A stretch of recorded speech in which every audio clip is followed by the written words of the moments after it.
Halo, selamat datang kembali di podcast Ngobat-Ngobat, Ngobrol Obat Tapi Santai.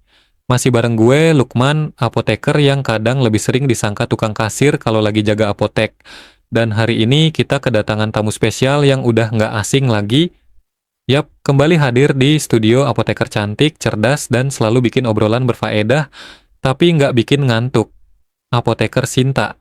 Hai Bang Lukman, waduh dipanggil cantik duluan, aku jadi nggak fokus nih jawab pertanyaannya. Tapi bener sih, topik kita hari ini tuh serius banget. Banyak apoteker yang sekarang ngerasa kayak cuma jadi formalitas aja di apotek. Bener banget, gue tuh pernah ditanya pasien, "Mas, ini apotekernya mana ya?" Padahal gue yang dari tadi ngelayanin dia. Kadang kita disangka cuma tukang ngambilin obat, bukan tenaga kesehatan. Padahal peran apoteker itu strategis banget, ya nggak? Iya, apoteker itu bukan kasir obat. Kita harusnya jadi penjaga mutu terapi pasien. Tapi realitanya, banyak apotek yang cuma nyari tanda tangan apoteker buat izin aja. Sisanya, di lapangan, apotekernya ngilang. Nah, itu dia. Karena sistemnya kayak gitu, banyak apoteker akhirnya ikut sistem. Nggak sempat edukasi, nggak sempat konseling, yang penting transaksi jalan, stok aman, selesai. Padahal edukasi pasien itu kunci, misalnya soal cara minum antibiotik, efek samping, atau interaksi obat. Kalau apotekernya pasif, pasien bisa salah konsumsi.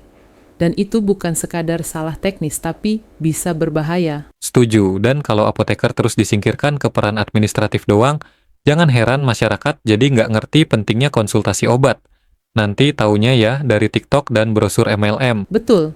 Dan ini juga PR buat regulator. Harusnya ada pengawasan ketat soal keberadaan dan keterlibatan apoteker di lapangan. Bukan cuma urusan izin, tapi juga praktik nyatanya. Berarti ini nggak cuma soal gaji atau waktu kerja ya, tapi soal harga diri profesi. Exactly.